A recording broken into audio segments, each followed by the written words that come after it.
Nii, tere hommikust, kallid külalised, põllumajandustootjad, partnerid, sõbrad, kolleegid. Mul on väga hea meel teid tervitada PRIA 25. tegutsemisaasta konverentsil. PRIA ei korralda konverentse liiga tihti.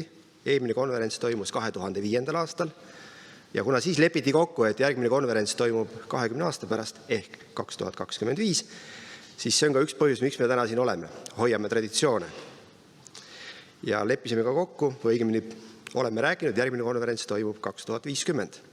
Nii et see, et me täna siin oleme, on ajalooliselt väga tähtis ja väärtuslik üritus. Meie konverentsi nimi on Põllumehe partner muutuvas ajas, PRIA 25+.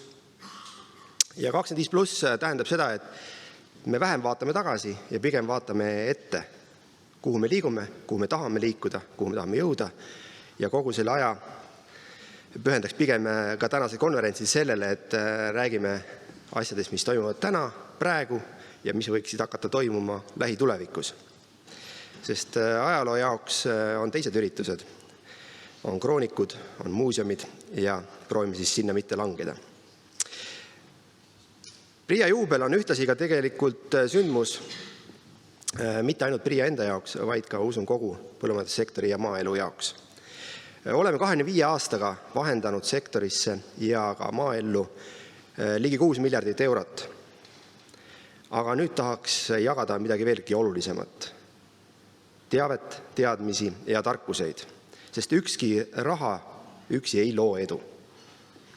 Olud on keerulised ja raha ei ole kuskilt müstiliselt juurde tulemas. Nagu me näeme, see ei ole saladus, et raha küll ei ole otsas, aga ta jõuab igale poole mujale, kuhu täna võib-olla me tahaks, et ta jõuaks, sest riik on vaja kaitsta ja meil ei ole eriti palju valikuid.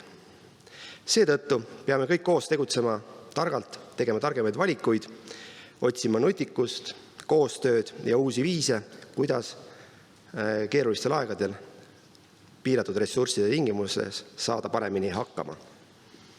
Ja me pingutame selle nimel iga päev, et olla oma töös paremad, läbipaistvamad ja tulemuslikumad.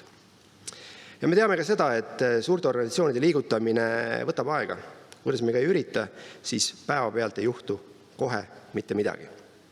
Aga usun, et te veendute ja olete juba näinud muutuseid, mille suunas me oleme liikunud. Ja usun, et ka peale tänast konverentsi tegelikult on teil veendumus, et me liigume õiges suunas ja teeme õigeid asju. Täna on siia ühe katuse alla kogunenud, kui ma nüüd diagonaalis vaatan, üle 350 põllumajandustootja, ettevõtja, teadlase, tehnikamüüja ja ka kolleegi.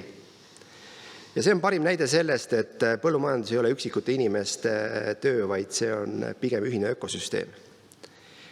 Ja minu soovitus on, et võtke tänasest päevast kõike, mis annab. Kuulake, küsige, arutage, vahetage kontakte ja leidke endale huvipakkuv teema.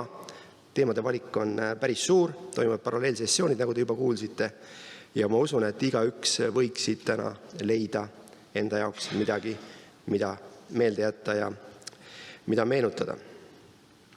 Kallid sõbrad, põllumajandus on Eesti selgroog, aga tänapäeva maailmas peab see selgroog olema paindlik, kindlasti andmepõhine ja tulevikku vaatav. Ning PRIA roll on siin eelkõige olla partneriks, mitte pelgalt toetuste vahendajaks. Ja me tahame olla teadmiste ja koostöö jagaja, kes aitab ka neil, kes täna ei tunne ennast võib-olla jõuka ja rikkana, kuigi põllumees on põline rikas, olla ka neil inimestel, neil ettevõtetel edukad. Ja 25 aastat on tõestanud, et Eesti põllumees ja riik suudavad koos palju teha. Aga järgmised 25 aastat sõltuvad sellest, kui targalt ja koostöiselt me täna tegutseme. Soovin teile inspireerivat päeva, kasulikke teadmisi, häid mõtteid ja uusi koostöid. Aitäh, et te olete olnud PRIA partnerid läbi nende aastate ja aitäh, et te olete täna siin. Head konverentsi ja rõõmsat koosolemist. Tänan.